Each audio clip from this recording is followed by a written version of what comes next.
from a point on a bridge across the river, the angles of depression of the banks on opposite sides of the river are 30 degree and 60 degree respectively. If the bridge is at a height of 4 meter from the banks, ठीक है, find the width of the river. देखो diagram हमेशा triangle ही form होगा हमेशा, ठीक है। Bank मतलब किनारा है ना, नदी का किनारा, ये नदी है मान लो, ठीक है, ये नदी ऐसा होगा ना, तो एक किनारा इधर होगा, एक किनारा इधर होगा, ठीक है, मान लो नदी है, इसका एक किनारा ये पार्ट है, एक किनारा ये हो गया, ठीक है। इसके ऊपर ब्रिज है ना,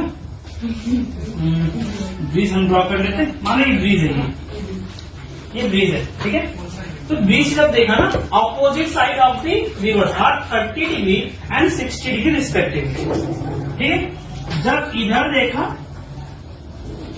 अब इसको हम पॉइंट, ब्रिज को हम पॉइंट मान लेते हैं, ये ब्रिज को हम पॉइंट मानते हैं, ब्रिज है, ये ब्रिज है, ये पॉइंट, ठीक है। तो इधर देखा और एक इधर देखा था, ठीक। अब ब्रिज का हाइट कितना है फ्रॉम द बैंक, 4 मीटर ना, बैंक मतलब यहां से ये हाइट ना, ये हाइट हमेशा 90 डिग्री होता है, ये हाइट कितना है, 4 मीटर है, ठीक है, हाइट 4 मीटर गिवन है। अब एक तरफ में 30 डिग्री, एक तरफ में 60 degree angle of depression board रखा, मीन्स ब्रिज से नीचे देख रखा ना।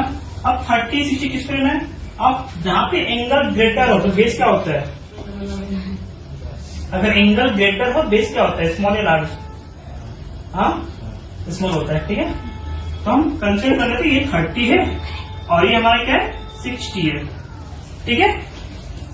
अब देखो यहाँ पे find the width of the river, हमें विड्थ ऑफ द रिवर पूछा ना, विड्थ ये वगैरह पूरा, लेकिन 30 डिग्री के डायग्राम कौन सा बन रही है, ये डायग्राम है, ये है ना, हम ट्राइंगल नाम ए बी सी डी नाम लिख दिए, ठीक है। यहाँ पे ए क्या है, ब्रिज है, ठीक है, बी एक मतलब रिवर का एक साइड है और सी और दूसरे साइड में है, ठीक है। एडी क्या, हाइट, हाइट हमेशा ग्राउंड से लोग डिपेंड करते हैं, ठीक है। अब देखो इन ट्राइंगल, अब इसको हम करते हैं, अब ए बी टू डी हम यहाँ पे एक्स कंसिडर कर लेते हैं और डी टू सी हम यहाँ वाई कंसिडर कर लेते हैं। हमें क्या पूछा, हमें विड्थ ऑफ द रिवर, और बी सी यहाँ पे क्या रिवर का विड्थ है ना, तो एक पार्ट बी डी एक पार्ट डी सी हो गया, ठीक है। तो देखता हम in triangle A B D और ए डी बी में, ठीक है। यहाँ पे हमें कौन सा गिवन टर्म है, पी गिवन है ना, पी, और बेस फाइंड करना है मुझे, है ना। पी और पी किस पे आता है, 10 में आता है, एंगल 30 है, तो 10 30 इक्वल टू पी या डी, पी कितना 4 है, डी कितना 1 है, 10 30 का वैल्यू कितना होता है, 10 30